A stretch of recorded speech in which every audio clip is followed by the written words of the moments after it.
Assalamualaikum warahmatullahi wabarakatuh. Perkenalkan, saya Anggiana Mei Prastiwi dengan NPM 200810063, Prodi Akuntansi Fakultas Ilmu Sosial dan Humaniora Universitas Putra Batam bersama dengan teman saya. Saya Meyen dengan NPM 200810007, Prodi Akuntansi Fakultas Ilmu Sosial dan Humaniora Universitas Putra Batam.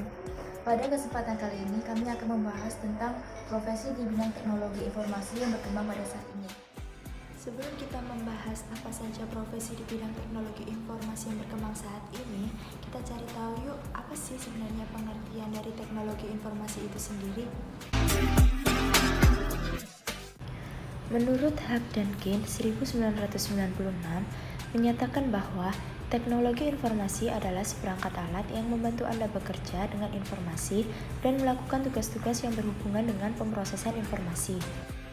Sedangkan menurut Martin 1999, teknologi informasi tidak terbatas pada teknologi komputer yang digunakan untuk memproses dan menyimpan informasi, melainkan juga mencakup teknologi komunikasi untuk mengirimkan informasi.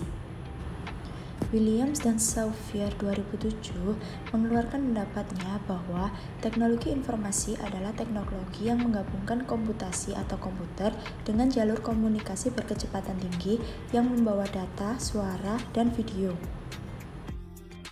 Dan terakhir ada Loudon dan Loudon 2015 berpendapat bahwa teknologi informasi adalah salah satu dari banyak perangkat yang digunakan manajer dalam mengantisipasi perubahan. Berdasarkan definisi teknologi informasi menurut para ahli tersebut, maka dapat disimpulkan bahwa teknologi informasi atau dalam bahasa Inggris Information Technology adalah istilah umum untuk teknologi apapun yang membantu manusia dalam membuat, mengubah, menyimpan, mengomunikasikan, dan menyebarkan informasi. Teknologi informasi menyatukan komputasi dan komunikasi berkecepatan tinggi untuk data, suara, dan video. Contoh dari teknologi informasi bukan hanya berupa komputer pribadi, tetapi juga telepon, TV, peralatan rumah tangga elektronik, dan ponsel.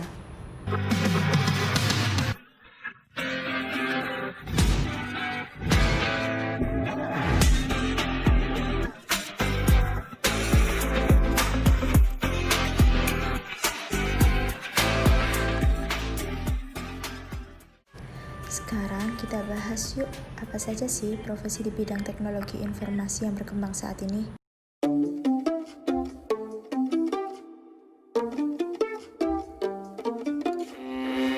Pengertian profesi.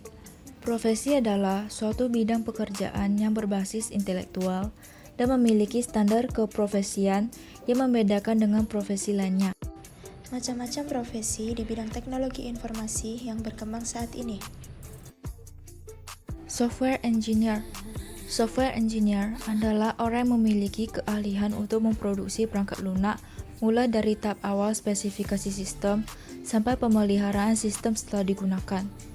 Software engineer dapat melakukan aktivitas engineering seperti analisa, rekayasa, spesifikasi, implementasi, dan validasi untuk menghasilkan produk berupa perangkat lunak yang digunakan untuk memecahkan masalah pada berbagai bidang. Tugasnya adalah merancang dan menerapkan metode terbaik dalam pengembangan proyek software. Kualifikasi. Yang pertama adalah menguasai keahlian sebagai programmer dan sistem analis. Yang kedua, menguasai metode pengembangan software.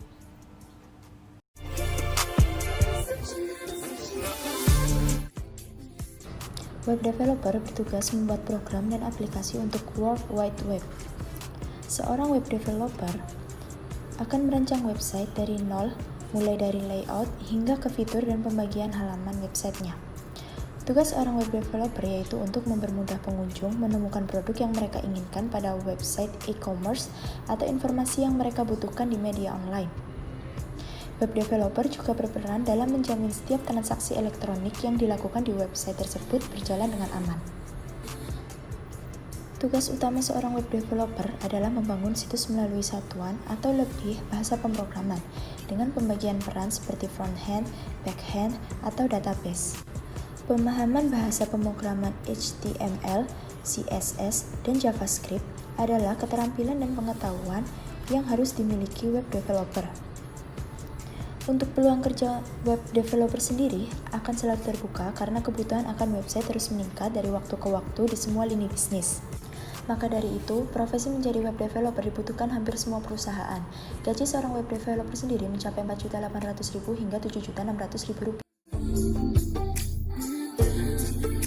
Network Engineer. Network Engineer adalah orang yang berkecimpung dalam bidang teknis jaringan komputer, dari pemeliharaan sampai pada penyelesaian masalah. Tugasnya adalah membuat jaringan untuk perusahaan atau instansi. Yang kedua, mengatur email, anti-spam, dan virus protection. Yang ketiga, melakukan pengaturan user account, izin, dan kata sandi. Yang keempat, mengawasi penggunaan jaringan. Kualifikasinya adalah menguasai server, workstation, dan hub.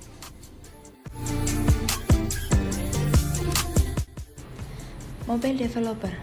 Mobile Developer ditujukan pada mereka yang punya spesialisasi dalam teknologi mobile seperti membuat aplikasi untuk Android Google, iOS Apple, dan platform ponsel Microsoft Windows.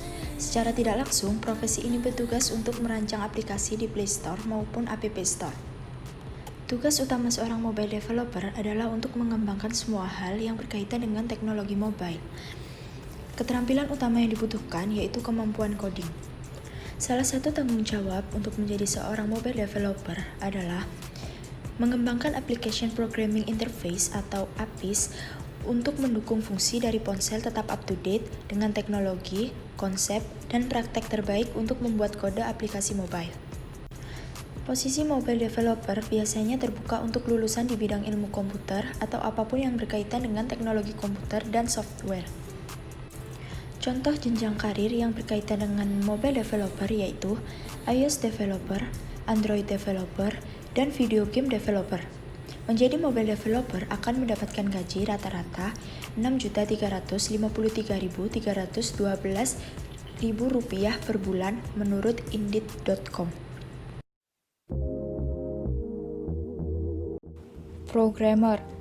Programmer adalah orang yang membuat suatu aplikasi untuk klien atau user, baik untuk perusahaan, instansi, ataupun perorangan. Tugasnya adalah membuat program baik aplikasi maupun sistem operasi dengan menggunakan bahasa pemrograman yang ada. Kualifikasinya adalah menguasai logika dan algoritma pemrograman, menguasai bahasa pemrograman, memahami SQL, menguasai bahasa Inggris teknologi informasi. Spesialis Artificial Intelligence. Artificial Intelligence atau AI adalah simulasi kecerdasan manusia dalam mesin yang diprogram untuk berpikir seperti manusia dan meniru tindakannya, di mana prosesnya termasuk dengan pembelajaran, penalaran, dan koreksi diri. Dilansir dari Search Enterprise AI dan Investopedia AI memiliki dua kategori yaitu lemah atau kuat. Untuk profesi di bidang AI sendiri berkembang pesat dengan pertumbuhan 74% per tahun. Di Amerika Serikat, spesialis AI sebagai pekerjaan yang mengalami pertumbuhan paling pesat dalam 5 tahun terakhir. Melansir CNBC, pekerjaan-pekerjaan tersebut rata-rata menawarkan gaji $136.000 atau sekitar 1,9 miliar rupiah per tahun. Beberapa pekerjaan AI umumnya mempelajari keterampilan AI secara online yang mengarah pada pertumbuhan cepat dalam industri e-learning. Spesialis AI sebenarnya tidak melulu harus canggih dalam membuat program komputer, tapi juga harus memiliki kemampuan analisa dan kreativitas untuk menyelesaikan berbagai permasalahan yang kompleks. Database Administrator. Database Administrator adalah orang yang memiliki keahlian untuk mendesain, mengimplementasi, memelihara, dan memperbaiki database.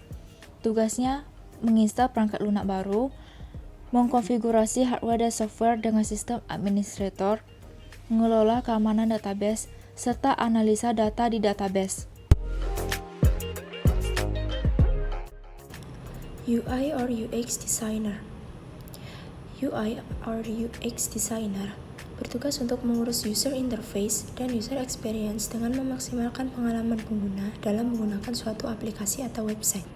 User Experience Design atau biasa disebut dengan UX Design merupakan proses meningkatkan kepuasan pengguna dalam membuat sebuah website atau aplikasi yang lebih mudah dan nyaman digunakan. Tanggung jawab seorang UX designer adalah memastikan bahwa setiap langkah penggunaan aplikasi atau website logis dan jelas. Sementara UI atau user interface merupakan tentang bagaimana suatu produk yang diciptakan terlihat seperti apa yang dapat dilihat oleh mata. Tujuan utama UI sendiri yaitu menampilkan interface yang memiliki keseragaman. Jadi ini adalah hasil dari presentasi kami. Kami mohon maaf jika terjadi kesalahan kata. Dan jangan lupa tetap jaga protokol kesehatan. Sekian dan terima kasih. Terima kasih.